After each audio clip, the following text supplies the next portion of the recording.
Avant toute chose, nous tenons à remercier les organisateurs de ce colloque de nous offrir l'opportunité de présenter nos travaux, qui certes se déroulent en Afrique centrale, mais dont on pense qu'ils peuvent contribuer à répondre à certaines des préoccupations énoncées hier, à savoir le lien entre la recherche et les acteurs de terrain et l'intégration de la séquence ERC dans la planification territoriale. Alors, nous allons, dans cette présentation, vous raconter comment on a construit un outil participatif, un jeu de rôle, pour mieux comprendre et négocier des compensations écologiques dans le Tridom. Donc le Tridom, en fait, c'est un espace transfrontalier partagé entre le Gabon, le Cameroun et la République du Congo, qui est absolument couvert de forêts, qui sont soit mises en exploitation avec des concessionnaires forestiers, ou bien qui sont conservées sous le statut d'aire protégée. Dans ces forêts sont de grandes réserves de biosphère comportant de nombreuses espèces animales dont certaines sont déjà étiquetées comme vulnérables, voire en danger critique sur la liste rouge des espèces menacées de l'UICN. Alors, en plus d'être une biosphère, une réserve de haute biodiversité, cet espace est un véritable scandale géologique et regorge de minerais. Et donc, c'est notamment de gros gisements de fer de classe internationale qui ont suscité l'intérêt des investisseurs, qui ont mis à l'étude, en fait, plus de 8 projets d'exploitation du fer que vous voyez situés avec les petits logos violets ici, et qui sont donc placés dans des concessions forestières. Et elles ont aussi suscité l'inquiétude d'organisations de conservation de la nature, d'ONG internationales comme le WWF et l'UICN, qui, elles, s'inquiètent beaucoup des dégâts considérables que peuvent faire cette exploitation minière sur la biodiversité des forêts tropicales. En effet, les impacts attendus peuvent être relativement forts et sont dus aux infrastructures dont les miniers ont besoin pour transporter leurs minerais et aussi pour récupérer l'électricité pour pouvoir exploiter. Alors, ces infrastructures vont fragmenter les écosystèmes forestiers, détruire des habitats critiques et aussi ouvrent l'accès à des populations locales qui sont en quête de terres cultivables et aussi à des braconniers qui, eux, sont en quête d'ivoire. Donc, pour résumer, voilà. Donc, voilà un petit résumé de ce qui se passe dans ce... Fort de ce constat, nous avons, avec nos partenaires Biotop, qu'on ne présente plus ici, et l'IRET, l'Institut régional d'écologie tropicale au Gabon, monté un projet d'ordre prospectif qu'on a appelé Coforset, et dont la thématique centrale est d'explorer la capacité de la compensation écologique à atténuer les effets néfastes de projets miniers dans le Tridom. Alors, sachant que la compensation écologique est une démarche volontaire dans les pays d'Afrique centrale, c'est-à-dire qu'il n'y a aucune réglementation nationale qui exige des industriels d'incorporer dans leur plan de responsabilité sociale et environnementale la compensation écologique. D'autre part, on a constaté que les acteurs concernés par les impacts et la compensation écologique étaient peu au fait, de ces principes. Donc on a organisé le projet autour de 3 questions plus spécifiques. Donc quelles seraient les modalités de mise en œuvre de ces compensations écologiques, pour quelle stratégie des acteurs concernés et avec quels impacts environnementaux. Donc pour investir ces 3 questions, nous avons adopté une démarche qu'on appelle COMMODE, donc pour Companion Modeling, ou modélisation d'accompagnement en français, et qui est en fait un ensemble de méthodes et d'outils pour modéliser les socio-écosystèmes, outils participatifs, et qui permettent aussi de faciliter la concertation entre différentes parties prenantes et de faciliter les prises de décision collectives. Alors, nous avons mis en marche ce processus en mars 2015 et nous l'avons conduit selon une série d'ateliers de co-construction du modèle, que je vais vous expliciter ici après, plutôt avec les partenaires du projet. Et également, nous avons conduit une série de crash tests pour valider, améliorer ce modèle avec les acteurs externes du projet, mais concernés par les impacts miniers et par la mise en place de compensations écologiques. Je passe ensuite. Alors, le premier atelier que nous avons fait était celui qui nous permettait de construire d'abord un modèle conceptuel de l'écosystème, du socio-écosystème Tridom. Donc pour ça, nous avons mobilisé la méthode HARDI pour acteurs, ressources, dynamiques et interactions, et qui est destiné à produire un diagramme d'interaction entre un système socio-économique en haut et un système naturel. Ce qui nous a donné, à la fin de l'atelier, cette maquette qui met en fait en relation un certain nombre, disons, d'institutions au sens large figurées en bleu et des ressources, qu'elles soient sociales, naturelles ou administratives, en orange. Alors ici, il y a un certain nombre d'acteurs qu'on a jugés pertinents, c'est-à-dire les sociétés minières, les sociétés forestières, les ministères d'environnement, les ministères de l'environnement, des mines et des forêts, le marché international, etc. Et puis des ressources, évidemment, le bois, des écogardes et évidemment le minerai de fer. Ensuite, ici, alors ce modèle paraît simple. Vous voyez bien qu'il est un peu simplé. Mais en fait, pas du tout. Toutes ces interactions rendent compte de dynamiques qui sont à l'œuvre, comme le flux de migrants, le marché international et la régénération de la forêt. Ensuite, bien que ça n'apparaisse pas très bien, il est spatialisé. Vous avez ici une cellule qu'on figure, alors j'ai pas qui est en noir là. Oui, mais non, mais j'arrive pas avec ces machins. Alors, voilà, cette cellule, en fait, c'est la brique élémentaire de notre modèle, de notre jeu de rôle. Et c'est là où on va calculer des indicateurs d'impact et de couvert forestier. Donc, je vous l'explicite après. Alors, voilà. Ensuite, de cette maquette, nous avons reconduit un atelier où nous avons traduit ce modèle conceptuel en un jeu de rôle qui est constitué d'un plateau, donc qui figure l'espace de ressources, où ici, un hexagone correspond à cette cellule que j'ai nommée tout à l'heure, qui elle-même fait partie d'une rosace qui représente en fait une concession forestière dans laquelle sont placés ces fameux gisements de fer.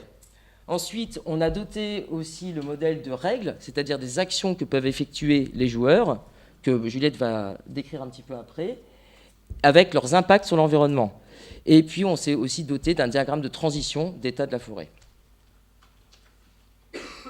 Alors, ensuite, nous avons enfin testé ce premier modèle avec des acteurs externes qui, eux, au cours de cet atelier, ont vraiment exprimé leurs attentes par rapport au jeu. Alors, on a recentré, on a reprécisé les objectifs du jeu en deux parties. Les grands opérateurs économiques, c'est-à-dire les miniers et les forestiers, eux, attendaient de cet outil plutôt un support de concertation, voire d'outils d'aide à la décision. Tandis que les ONG locales et les communautés locales, eux, avaient davantage besoin d'apprentissage, de renforcement de capacité, étant donné que la séquence ERC, même la compensation écologique, leur était encore très étranger. D'autre part, au cours de ces ateliers, nous sommes aperçus que l'ensemble des acteurs avaient vraiment du mal à discuter, expliciter leurs pratiques telles qu'elles étaient, et qu'ils préféraient nous parler bien plus du monde tel qu'il devrait être. Il faut que je boive un coup, excusez-moi. Et donc, ça nous a amené à, disons, simplifier ce modèle et à bien le réorienter. Donc ça fait 2 ans qu'on y est, donc on a eu vraiment des phases de déconstruction, de reconstruction, etc. Donc, on a revisité en fait le degré de réalisme du modèle, qui est ici compris, disons, comme un modèle qui s'appuie sur suffisamment de données empiriques pour que les acteurs, les différentes catégories d'acteurs s'y retrouvent, mais qui soit suffisamment abstrait pour qu'ils puissent échanger entre différents mondes, différentes disciplines et différents usages. D'autre part, on a aussi recalibré le modèle, c'est-à-dire on l'a rendu plus valide, de façon à mettre les acteurs en situation de maximisation sous contrainte. En gros, faire du profit sans détruire trop la nature. Ça, c'était pour les opérateurs économiques. Voilà.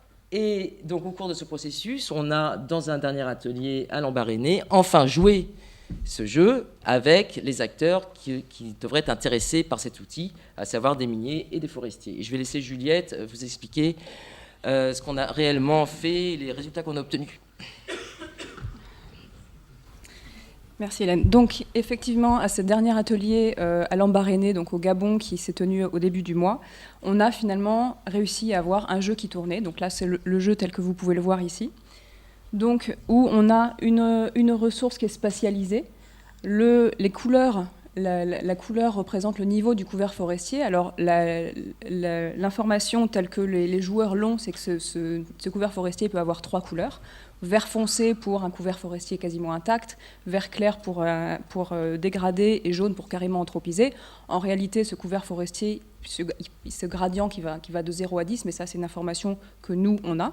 Et donc ce gradient de 0 à 10, il peut être impacté, il peut être diminué par les routes que vous voyez ici, que chaque joueur peut décider de mettre sur sa concession, par les petits camions, je ne sais pas s'il y en a là, par les mines, comme ça qu'on voit, on voit ici les gros cubes, c'est des mines, etc., etc., et par les habitants, des migrants, donc qui vont venir s'installer, ça fait partie des dynamiques du jeu, qui vont venir s'installer une fois que les routes sont ouvertes. Donc, et puis après, il y a tout un tas d'informations qui sont cachées. Là, on est dans le plateau que je vous montre ici, c'est la fin d'une journée de jeu, donc le paysage a bien été dégradé, et on voit qu'apparaissent aussi ce qu'on a représenté comme des habitats critiques, qui peuvent avoir donc 3 niveaux, vert pour intact, jaune pour vulnérable, mais qui peut encore revenir à de l'intact, et rouge, là l'habitat critique a été perdu. Cette information est cachée, là elle apparaît parce qu'on est à la fin du jeu, en réalité c'est aux joueurs qui représentent donc les miniers et les forestiers de venir demander cette information. Donc ça c'est pour le plateau de jeu. Donc les joueurs, eux, donc vont installer des infrastructures et récupérer soit du minerai de fer, soit du bois à chaque tour de jeu. Et en plus de ce tableau ici, on a des tableaux de bord. Donc chaque joueur, ici le joueur blanc, le joueur orange, le joueur rouge, vont nous indiquer à chaque tour de jeu combien ils investissent dans les routes, combien ils investissent dans les camions, etc. Donc nous, ça c'est pour avoir une idée de la stratégie de chaque acteur à chaque tour de jeu et de pouvoir en discuter après. À la fin de chaque tour, une fois qu'ils ont décidé de leurs actions, l'argent, le minerai de bois ou le minerai de fer ou le bois qu'ils ont récupéré, ils peuvent aller le vendre sur le marché. Donc ici, Marseille, ça représente en fait le marché européen auquel ils ont accès, suivant les normes de ce marché, etc. Et suivant s'ils respectent ces normes. On introduit un autre marché chinois en cours de route. Enfin bon, après, il y a toute une narrative derrière. Et donc, nous, sur le plateau, on peut voir tous les impacts en fait, cumulés des différents acteurs. Donc ici, on a une concession forestière avec un acteur forestier qui récupère du bois. On a une mine, donc ils ont négocié l'accès à cette concession, etc. Pendant cet atelier de Lambaréné, on a vu qu'il y avait énormément d'apprentissage pour les acteurs qui étaient principalement dans des ONG, mais aussi des représentants de chez Total. Et on a vu vraiment une évolution entre tous les ateliers qu'on a pu faire depuis 2 ans. Bon, le premier, c'était donc l'atelier pour définir le modèle conceptuel, mais entre le deuxième atelier, où on a observé une grande confusion dans les étapes de la séquence ERC pour les acteurs qui n'y connaissaient quasiment rien, et qui se demandaient, qui s'interrogeaient sur la responsabilité des miniers, par exemple, quand on voit un afflux de migrants ou ce genre de questions. Et donc, on a su adapter les règles du jeu pour offrir en fait un outil qui puisse répondre à tout ça. Et donc là, ce dernier atelier à Lambaréné, on a vu qu'on a vraiment pu parler avec les joueurs de gains de conservation. Par exemple, s'ils décidaient de mettre en conservation une partie de la concession qui leur était attribuée. On a discuté de l'effet baseline, je vous en reparlerai dans un moment. On a beaucoup parlé de la distinction en fait, entre les pertes évitées et la compensation. En réalité, ils n'ont pas vraiment mis en place de compensation. On a pu en discuter, mais eux, ce qu'ils ont fait, c'est vraiment éviter des impacts. Et on a pu voir aussi que sur les 2 jours où on les a fait jouer, donc on a vu qu'il y avait un paysage bien moins dégradé au cours du 2e jour. Donc ça, c'est le résultat donc du plateau à la fin du jour 1 et à la fin du jour 2. Donc avec les mêmes joueurs qui, une fois qu'ils ont compris comment ça se passe à la fin du jour 1, on remet le plateau dans son état initial au jour 2 et ils recommencent et ils reprennent des décisions. Et donc vous voyez que clairement, pendant le jour 2, il y a tout un tas de zones qui ont été soit mises en conservation dès le début, soit celle-là, en l'occurrence, elle a été d'abord exploitée et puis vraiment très rapidement remise en état. Et ça se voit très bien par en fait, l'état, donc je vous disais que chaque cellule a un gradient qui représente le couvert forestier. Entre le premier et le deuxième jour, le couvert forestier est beaucoup moins touché. On a même pu montrer en fait, à chaque joueur comment sa propre concession avait évolué pour après discuter des fruits de leurs différentes stratégies et pour les faire discuter autour de tous ces sujets-là. On a vu aussi que l'état des habitats critiques entre le premier et le deuxième jour avait bien évolué. Clairement moins détruit le deuxième jour. De même que la taille des IFL, donc les Intact Forest Landscape, qui est un indice de fragmentation, lui aussi était légèrement plus élevé, ce qui montre qu'il y avait un peu moins de fragmentation durant la deuxième partie, donc là encore un apprentissage. Et enfin, grâce à cet outil, on a pu parler de plusieurs exigences de la compensation, parce qu'on leur a fait aussi une formation sur la séquence ERC pendant et après ces 2 journées de jeu. Et donc, notamment, il y a quelque chose dont on a parlé parmi ces exigences de la compensation, c'est l'équivalence, donc l'état de référence. Par rapport à quoi on se base quand on va définir les impacts d'un projet, et donc on veut compenser ces impacts, par rapport à quelle baseline on se situe. Donc là, par exemple, on a 2 cellules qui ont le même état initial au départ. Dans une des cellules, dès le deuxième tour, ici, le minier vient mettre sa mine et triple les infrastructures. Donc, tac, on descend à un niveau très très bas de couvert forestier qui va rester stable ensuite au fil du jeu. Et là, dans une cellule qui avait le même état initial à la base, s'installent progressivement des infrastructures et une exploitation forestière qui va lui donc diminuer régulièrement le couvert forestier. Et donc, grâce à ça et grâce à ces exemples tirés directement du jeu, on a pu discuter avec les acteurs, avec les joueurs, comment on discute de ces impacts pour discuter de compensation. Est-ce que c'est par rapport à une baseline fixe, l'état initial au début du jeu? Est-ce qu'on prend en compte l'état naturel, mais en fait non, mais du fait qu'il y ait de toute façon qu'il y a des forestiers qui vont faire de l'exploitation forestière dans la région et que donc du coup le gradient forestier naturellement diminue. Et donc si on se situe par rapport à ça, le minier peut dire bah oui mais regardez en fait autour du tour 4, je suis au-dessus de ce qu'il y aurait si c'était un forestier et pas moi, etc. etc. Donc tous ces choses-là, on a commencé à en discuter.